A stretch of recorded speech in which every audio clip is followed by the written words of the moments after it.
Años atrás, no sé cuántos lo recordarán, creo que American Express bombardeó al mundo norteamericano con la propaganda que decía: la membresía tiene sus beneficios. ¿Se acuerdan?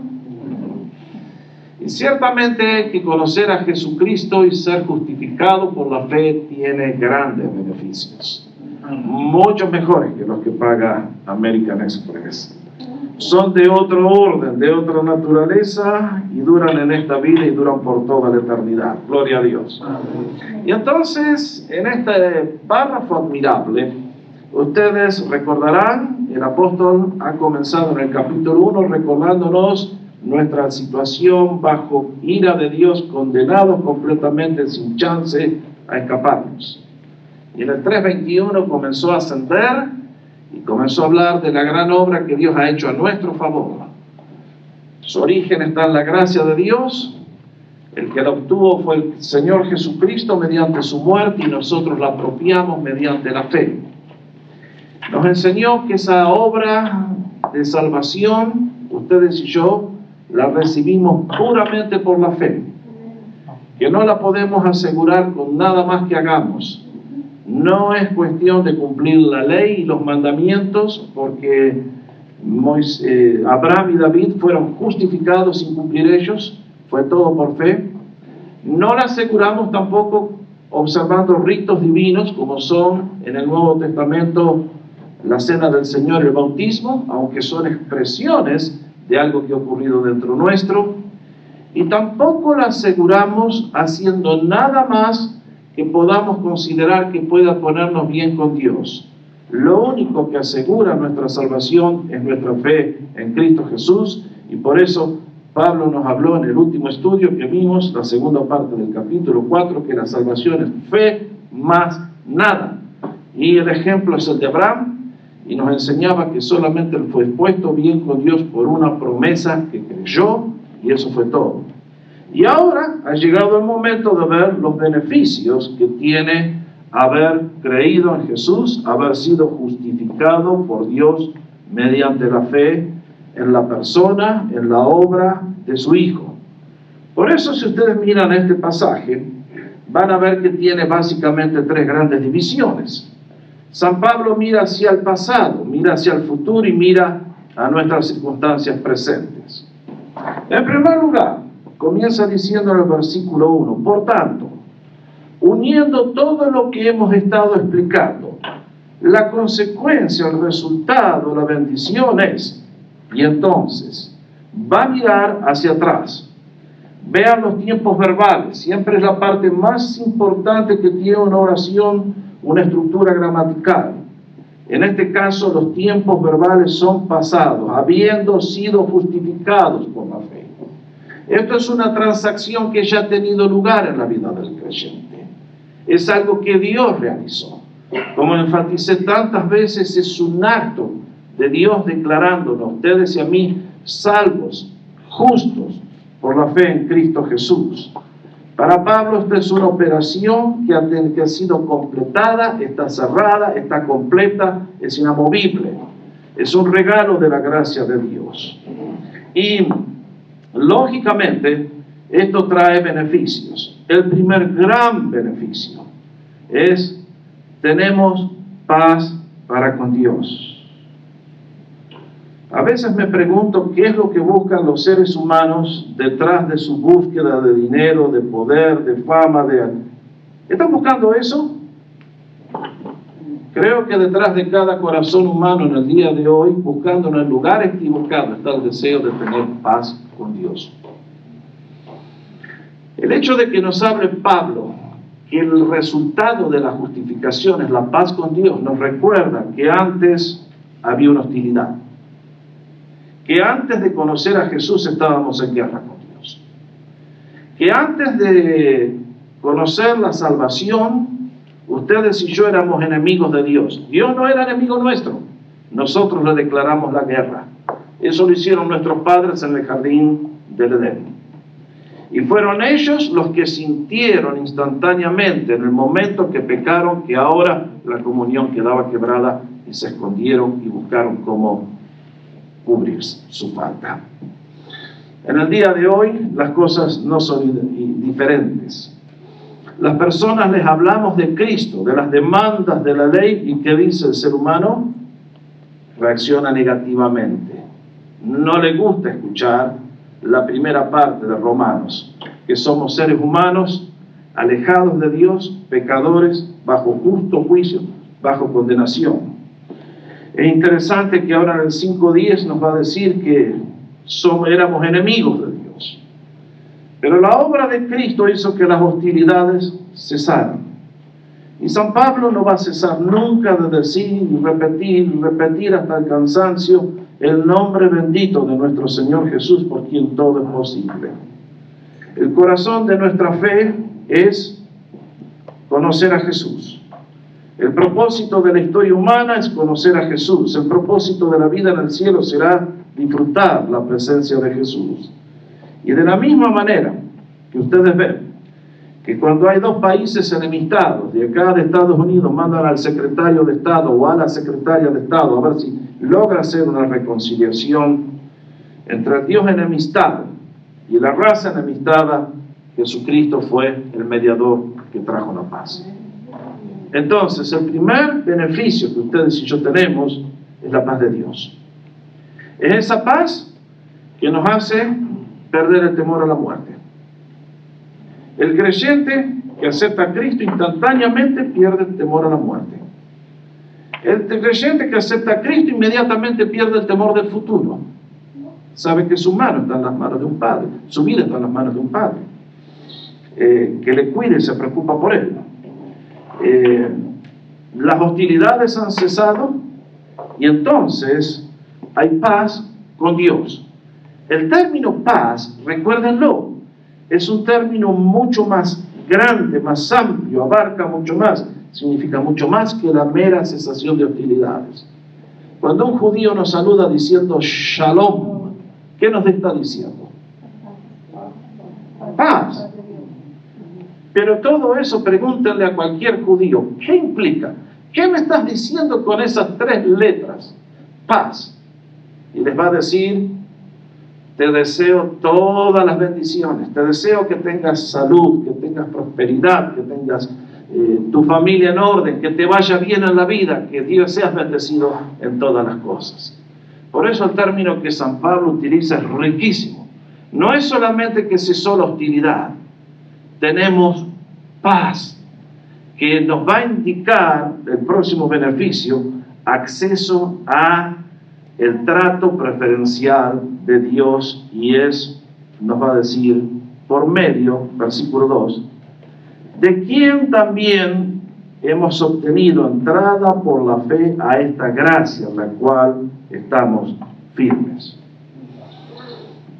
Segundo beneficio, márquelo, entrada a la gracia. Dijimos que el comienzo de la salvación tiene su origen en la gracia de Dios. ¿Se detiene la gracia del Señor el día que aceptamos a Jesús? No. Al contrario, se amplía más todavía. Correctamente. A veces los creyentes somos un poco paradójicos, contradictorios. Aceptamos el Evangelio con gratitud cuando nos dicen que Dios nos ama y nos salva y nos perdona por gracia mediante la fe. Y después venimos a pensar que somos nosotros de alguna manera que con nuestras oraciones y nuestra espiritualidad y el ayuno y tantas cosas que proclamamos correctamente los evangélicos, pero muchos lo aplican mal, pensamos que y hay muchas iglesias que enseñan un evangelio que es gracia hasta la salvación, y después, ustedes saben, les mencionaba el viernes pasado, de tantas iglesias que enseñan que hay que vestirse de cierto modo, o hacer ciertas cosas, en fin. Y entonces, acá el apóstol usa una palabra que es muy rica. Marquen la palabra acceso, entrada. Es un término riquísimo ese. Eso significa, para ponerlo en una descripción humana, entrar. ¿Cuántos compran en Tiffany regularmente sus joyas? A ver, hermanos de la iglesia. Por supuesto, ¿no es cierto? Yo sé que la colección de joyas que todas ustedes tienen. Bueno, imagínense entrar a Tiffany, ahí en Beverly Hills, Rodeo Drive, o acá en Pasadena también está bien, con un certificado que dice, vaya, entre, compre todo lo que quiera que está pagado.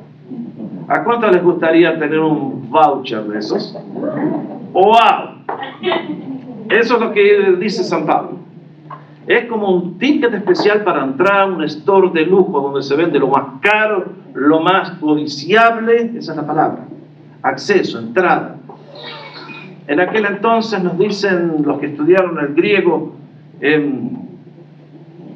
tenía un segundo significado. Dicen que los marineros, ustedes saben lo peligroso que era atravesar el mar y tantas veces eran sorprendidos por tormentas y tantos naufragaban. La palabra entrada significa llegar al puerto, finalmente alcanzar la seguridad, completar el viaje bien. Y ese es el término que utiliza San Pablo. Nos dice, ustedes y yo tenemos acceso, entrada. ¿A qué? A la gracia del Señor. A mí me encanta contar siempre en este punto una historia que estoy seguro que ustedes me la escucharon a mí. Estoy seguro que ya la he contado acá alguna vez. La escuché de uno de mis profesores. Contaba un día en una de las clases que en la época de la guerra civil, y evidentemente ya se van a dar cuenta que eran otros tiempos, un soldado hastiado de la violencia, de las muertes, del horror que vio en la guerra, decidió hacer un peregrinaje a Washington para hablar con el presidente Lincoln. Y entonces se dirigió a la Casa Blanca y pidió hablar con el presidente. Se imaginan la chance y la suerte que tuvo, ¿no es cierto? No lo conocía nadie, no tenía ningún contacto, lógicamente no pudo entrar a ver al presidente. Y según nos cuenta la historia, abatido y deprimido, estaba por ahí sentado en un lugar fuera de la Casa Blanca cuando un chico se acerca. Y le dice, ¿qué te pasa, soldado?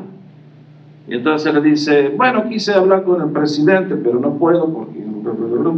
Y el chico le dice, ¿quieres hablar con el presidente? Sí, dice, bueno, yo te llevo. Y entonces, según cuenta la historia, llegaron al primer puesto y la guardia se hizo la seña frente al niño y el soldado atrás del niño.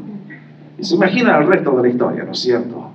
Segunda guardia, tercera guardia, cuando menos lo pensaba, estaba en la presencia del presidente Lincoln.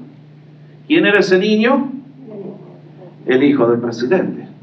Bueno, evidentemente eran otros tiempos, ¿no es cierto? Que el hijo del presidente pudiera estar jugando solo en la calle, ¿sí? Al padre también así lo mataron por falta de seguridad después.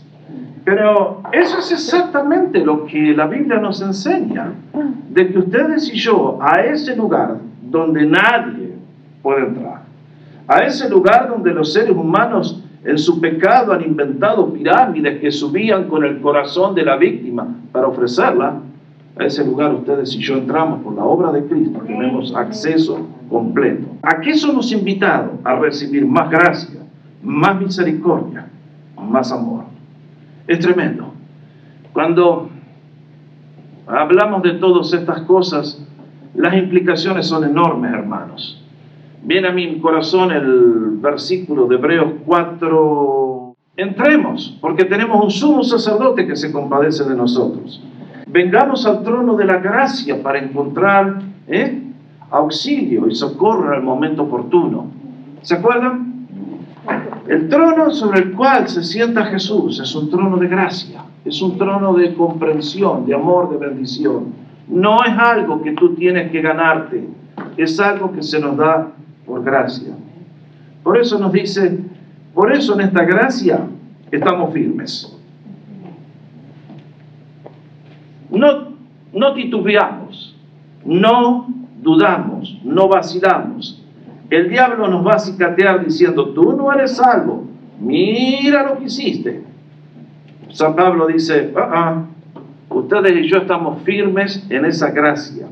Dios nos trata por gracia y nada nos puede separar del amor de Jesús. En los capítulos que vienen va a explicar todas estas cosas con mucho más detalles. Pero nos dice más el apóstol Pablo. En la segunda parte del versículo 2, comienza a mirar hacia adelante. Y entonces, mirando hacia el futuro, nos dice: y nos gloriamos en la esperanza de la gloria de Dios. En el pasado hemos sido totalmente justificados. Se nos dio el papel diciendo: tu casa está pago, el mortgage está cancelado. Eso es glorioso, ¿eh? ¿Cuántos quisiéramos tener eso? Bueno, imagínense que nos cancelaran el mortgage por la fe. Bueno, lo de Dios es mucho más grande que eso. Y esto ha sido completado. Ahora, miramos hacia adelante, hacia el futuro y que viene, nos dice: nos gloriamos, estamos orgullosos, nos jactamos. Alguien va a decir: pastor, ¿no es pecar eso? No, es pecado si yo me jacto en mí mismo. Pero si yo estoy orgulloso de lo que Dios ha hecho, tengo un buen orgullo. Eso es lo que San Pablo decía: no me avergüenzo del Evangelio. Lo puso de esa manera para no decir estoy orgulloso. Pero nos dice: nos gloriamos ¿en qué? En la esperanza de la gloria de Dios. ¿Qué es la gloria de Dios? Bueno, allí puse 2 o 3 cositas. En primer lugar, la confianza de que todo lo que nos ocurre está bajo su control. Mis hermanos, la gente que no conoce a Dios, ¿qué nos dice? El destino lo quiso así. Estaba escrito en las estrellas. Correctamente. Parece que somos una barca agitada en el mar de la vida y que cualquier viento la sopla para donde quiere. No. El creyente en Cristo Jesús tiene la seguridad de que su vida ha sido colocada en las manos de Dios. Amén. Por lo tanto, la gran revelación que nos trajo el Señor fue que a Dios lo teníamos que llamar Padre. Abba, Padre. Y a ese Dios que Él dijo: Padre, en tus manos encomiendo mi alma. Ustedes y yo podemos poner nuestra vida con absoluta confianza. Que si Cristo confió su alma a Él, ustedes y yo podemos confiar nuestra vida, que está en el mejor lugar. Amén. Nuestra vida va de gloria en gloria. Segundo, no solamente de que nuestra vida está bajo su control y que Él sabe todo lo que me pasa, sino que también tengo la esperanza de estar con el Señor. Ustedes y yo estamos esperando, ¿qué cosa? La venida del Señor en cualquier momento. Que el Señor descienda en las nubes y desde las nubes diga: hijos, vamos. Y en un abrir y cerrar de ojos, todos estaremos con Él. Y entonces uno dice: Señor, ven, que estamos listos. Cuando uno es joven no tiene mucho apuro. Cuando uno está llegando a los 80, ora todos los días: Señor, ven hoy. Cuando uno está joven y está por delante la oportunidad de hacer pláticas, casarse, tantas cosas lindas que Dios nos da, decimos: no todavía, Señor. Después empezamos a orar el último versículo de Apocalipsis: amén, ven pronto, Señor. Y la iglesia dice: amén, ven, Señor. Bueno, realmente que ustedes y yo nos gloriamos en el futuro de estar con el Señor. Y no solamente eso, sino que, créanme, hermanos, que el cielo va a ser estar con Jesús. Si alguna vez el diablo te acicatea con lo malo que tú eres, y la verdad que el diablo tiene mucha razón para acusarnos, lee la vida de Cristo. Lee la vida del Señor. Porque Cristo es Dios. Es un anticipo. Y a esa persona tan radiante, tan gozosa, tan amorosa, que daba gusto estar con Él porque nos inspiraba y nos cambiaba, a ese Dios vamos a estar conociendo en el cielo. Y creo que el amor de Él va a ser tan grande y lo que vamos a ver va a ser tan que nos deja sin palabras, que no nos va a alcanzar toda la eternidad para estar con Él.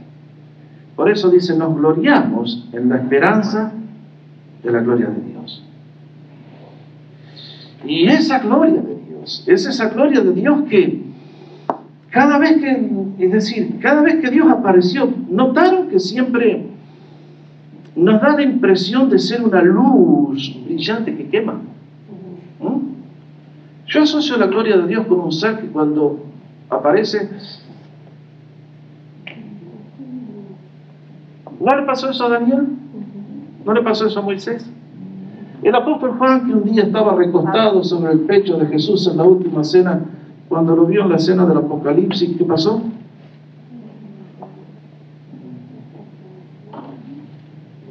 Eso es algo increíble.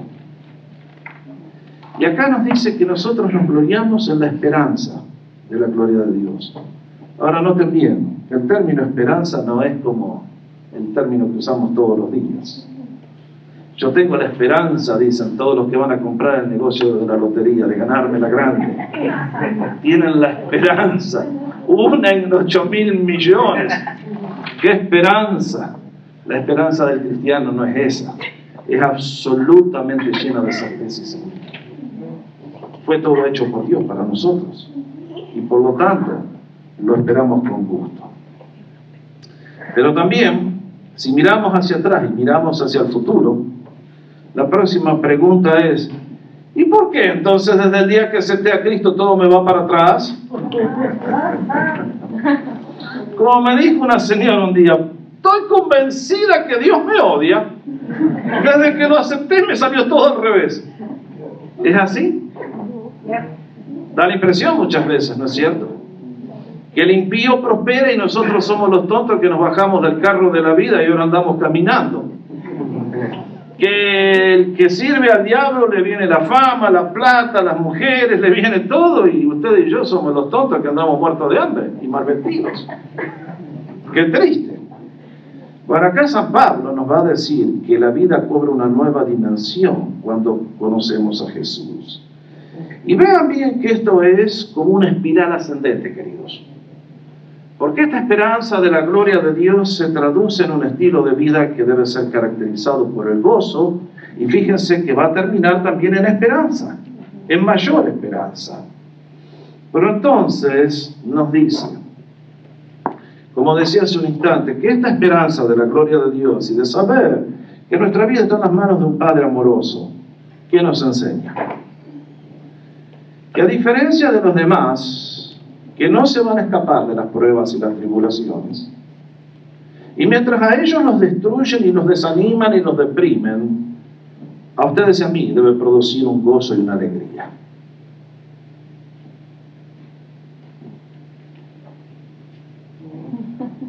Se me hicieron todos presbiterianos anglicanos, ninguno pentecostal que diga amén. Bueno, ustedes saben lo que dijo Santiago. Hermanos, tengan por sumo gozo cuando estén en diversas pruebas. ¿Cuánto estamos gozosos porque perdimos el trabajo esta semana? Suena contradictorio, ¿no? Paradójico. Pero ustedes y yo ahora hemos sido admitidos a una escuela que está destinada a reproducir la imagen de Cristo en nuestra vida. Eso lo encuentran en Romanos 8:29, que nos recuerda que Dios nos ha escogido y el propósito final es hacernos semejantes a Jesús. Y entonces, ¿cómo produce Dios un resultado tan admirable? Bueno, Dios quiere que desarrollemos algunas cualidades. Y el método favorito que tiene es la palabra tribulación. El término que utiliza San Pablo es muy gráfico. Es como tomar a una persona y matarla poniéndole una piedra de 500 toneladas encima. La presión de la piedra lo aplasta, lo desmenuza. Eso es lo que dice San Pablo. Son esas pruebas cuando viene todo junto, ¿no? Siempre me acuerdo de Dave y Hannah, los dos hermanos muy amados en nuestra iglesia allá en Vancouver. Él fue por muchos años pastor de la iglesia, pastor de jóvenes de la iglesia anglo, y luego el Señor lo llevó a ministrar a otra iglesia. Hannah, su esposa, quedó trabajando dentro de la oficina de nuestra iglesia, una mujer admirable.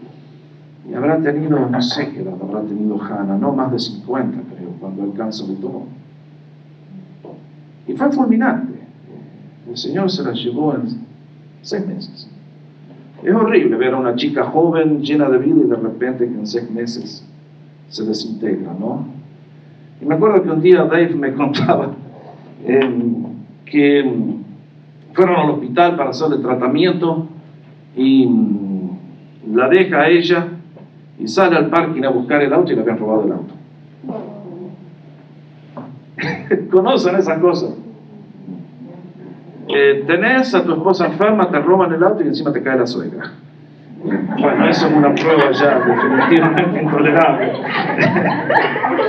O ustedes conocen mis hermanos. Perdón, Benny, no, yo no quise decir nada. Bienvenida. Un beso para ustedes. Gracias por aceptar los chistes del patrón. Pero ustedes saben, queridos, cuando nos caen todas juntas, ¿no es cierto? Y se nos viene la enfermedad y la falta de trabajo y el hijo que se va y la nuera. Encima Dave y Hannah me contaron, me acuerdo, otra historia que nos dejó triste. La hija de ellos en esos días le vino a decir, nos estamos divorciando. Y uno dice, todas juntas. Y sin embargo, dice el apóstol, nos gozamos en esas tribulaciones. Y aunque el viento viene en contra y parece que nos van a hundir la embarcación, nos dice, estas pruebas producen un resultado increíble, una calidad de vida que es la perseverancia. Ahora, vamos a 2 Corintios 11. Me gustaría darles un ejemplo de lo que es perseverancia. Y es el mismo apóstol Pablo. ¿Por qué no está hablando de cosas que le dice a los demás? Porque, ¡ay, qué linda que es la perseverancia! Esto es bueno para ustedes, pero yo no. Vean lo que le costó al apóstol Pablo servir a Jesucristo. Y después de esto, ustedes y yo vamos a decir, ¿de qué me quejo yo? Se lo garantizo. 2 Corintios, Romanos, 1 Corintios, 2 Corintios capítulo 11, vamos a comenzar a leer en el versículo 24. Vean lo que dice aquí. A ver, ¿a cuántos de ustedes les hubiera gustado? 5 veces he recibido de los judíos 39 azotes.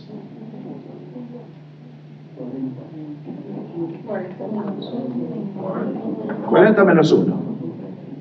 39. ¿Ustedes vieron ¿cómo se llamaba la película de Mel Gibson? La Pasión de Cristo. 40 minutos de la película se iban con el azote al Señor. ¿Cuánto les hubiera gustado a ustedes recibir esos 5 veces en la vida? Pablo los recibió. 3 veces he sido golpeado con varas. Ustedes saben lo que es el mimbre. Bien flexible. ¿Cómo pega? Años atrás agarraron a un muchacho americano en Singapur, contrabandeando drogas, ¿se acuerdan? Lo llevaron a la prisión y lo condenaron a ser dado. En Singapur resuelven los problemas de drogadicción muy rápido. Condenado a la vara. Hasta Bill Clinton tuvo que intervenir. Pablo no lo ayudó a nadie. 3 veces he sido golpeado con varas en la espalda. Una vez fui apedreado. 3 veces naufragué y he pasado una noche y un día en lo profundo. Con frecuencia en viajes, en peligros de ríos, peligros de ladrones, peligros de mis compatriotas, peligros de los gentiles, peligros en la ciudad, peligros en el desierto, peligros en el mar, peligros entre falsos hermanos, en trabajos y fatigas, en muchas noches de desvelo, en hambre y sed, con frecuencia sin comida, en ayuno, dice la otra parte, en frío y desnudez. Y además de tales cosas externas, está sobre mí la presión cotidiana de la preocupación por todas las iglesias. ¿De qué se quejan ustedes? ¿De qué me quejo yo? Mis hermanos, realmente acá hay un hombre que perseveró.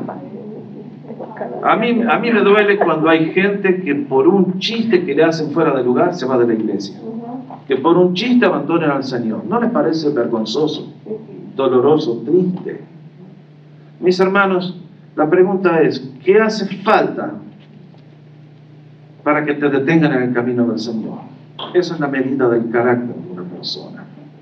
Algunos, una pequeña adversidad, un comentario fuera de lugar y ya están dispuestos a abandonar al Señor. Creo que abandonan a la iglesia. Posiblemente nunca han tenido al Señor, me parece, honestamente. El que conoce a Cristo Jesús y ha experimentado la justificación nunca puede aflojar de esa manera. Estas pruebas, nos dicen, producen perseverancia, no terquedad, sino la determinación de seguir avanzando, no matter what. No importa lo que venga, voy a escuchar consejos si alguien me quiere decir, si alguien me quiere hablar, pero voy a seguir en el camino que Dios me ha trazado. Tercero, esto produce un beneficio que en nuestras traducciones es muy difícil de poner. Si miran la del 60, dice prueba. ¿Qué es eso? Acá dice carácter probado. Quieren poner la palabra temple, es mejor. ¿Qué queremos decir? Nuestra traducción dice carácter probado. El problema que tenemos en el español es que nosotros no tenemos una palabra que quiera decir exactamente lo que dice el apóstol, y la palabra carácter se usa mal. No representa en el español lo que quiere decir. Ustedes y yo decimos que esta chica tiene mal carácter, ¿correcto? O este tipo tiene un buen carácter. ¿De qué estamos hablando? De temperamento, de personalidad. Este es medio colérico, se enoja de nada, tiene un mal carácter. ¿Se dan cuenta?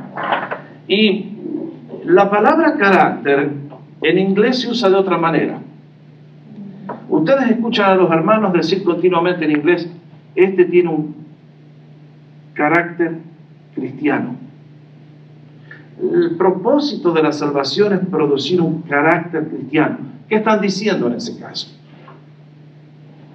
Están diciendo producir una vida, una conducta, una actitud semejante a la de Jesús en nuestra vida. Que cuando llegan estas tribulaciones y toda la gente dice, estoy deprimido, nosotros decimos, no, estoy tranquilo. Que cuando todos andan chorreando sangre, nosotros nos mantenemos en calma. Que cuando todos están ansiosos, nosotros estamos tranquilos. Eso es la palabra que utiliza el apóstol Pablo, templanza, temple. Ustedes conocen la palabra temple, ¿sí? ¿Qué es lo que tiene temple? Díganmelo fuerte. El acero. El acero, correctamente. El acero, para hacer acero, ¿qué hay que hacer? Ustedes lo han dicho. Hay que pasarlo en el horno. Ese material que sale de la montaña viene lleno de escorias y hay que echarlo a un horno ardiente que saca todas las escorias y queda un material que es templado. Este acero tiene temple.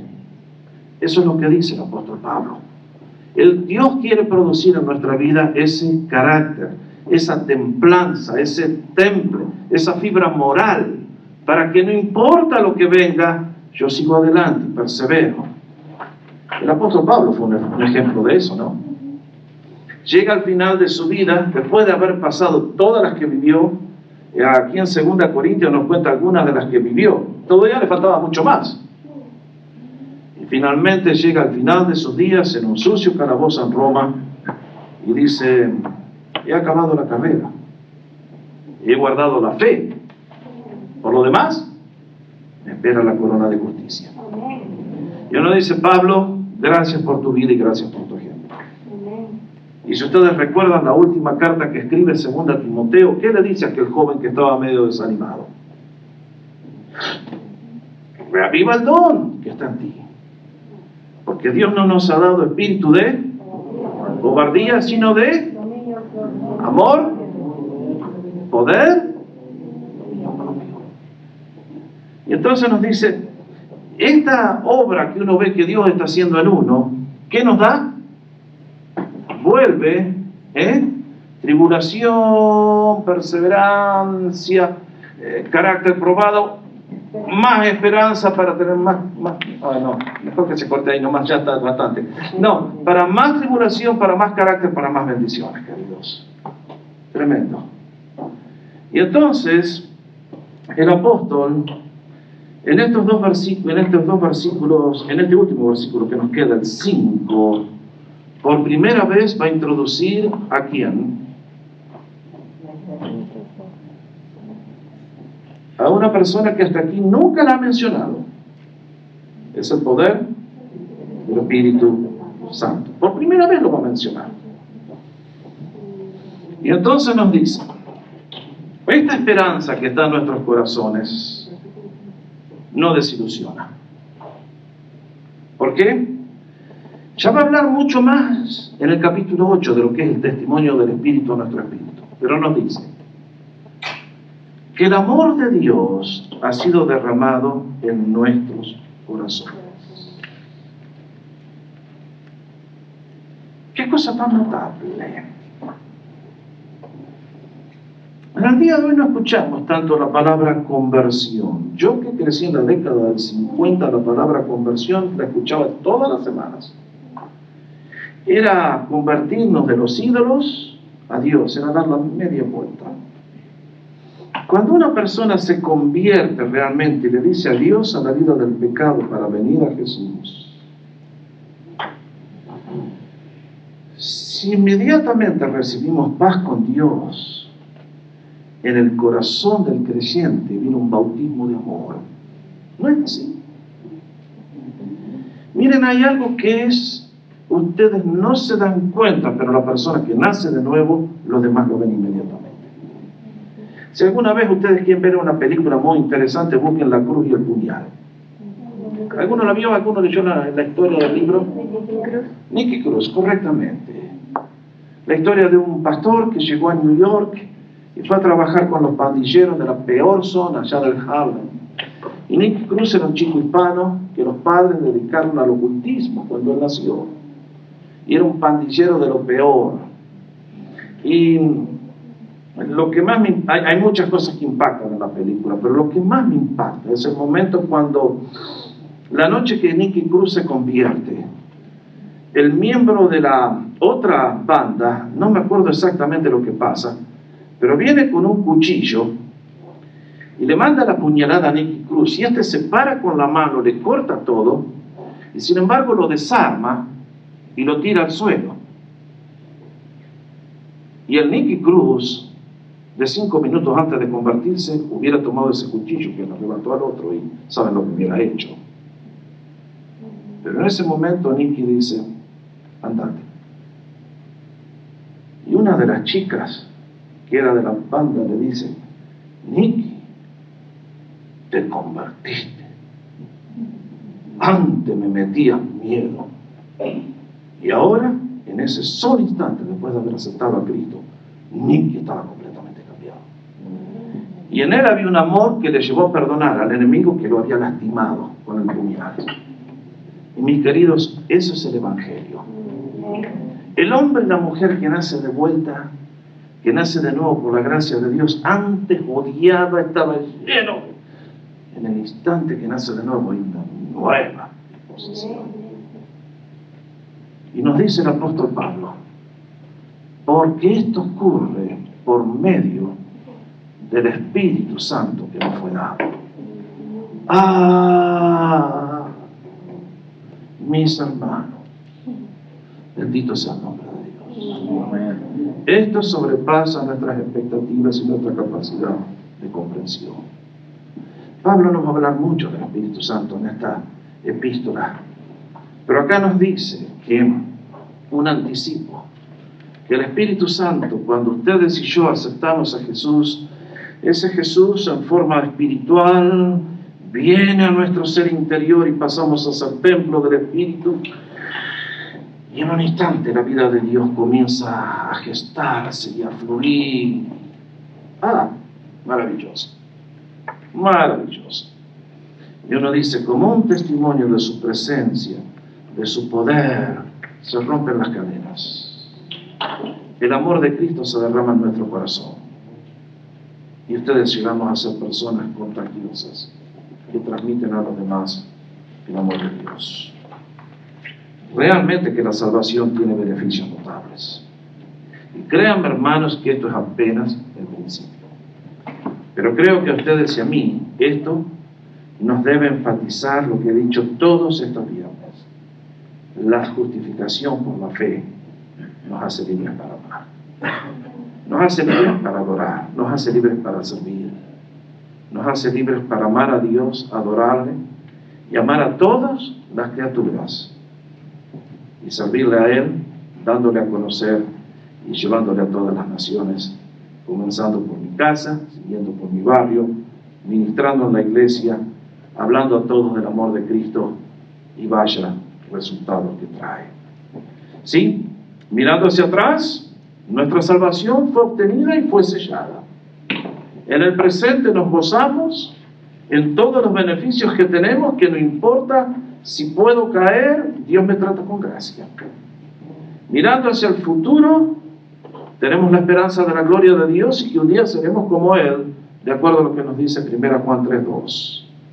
Y en estos días, cuando la economía está mal, cuando las enfermedades vienen, cuando las cosas pasan, ustedes y yo decimos: gracias, Señor, por la tribulación.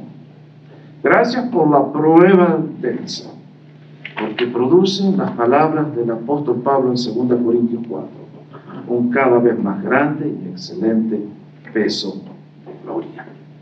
Y uno dice: Señor, ¿a qué nos has llamado? A vida en abundancia. A eso te ha llamado Jesús, y ustedes y yo le estamos disfrutando y la vamos a disfrutar cada día más. Vamos a inclinar nuestras cabezas.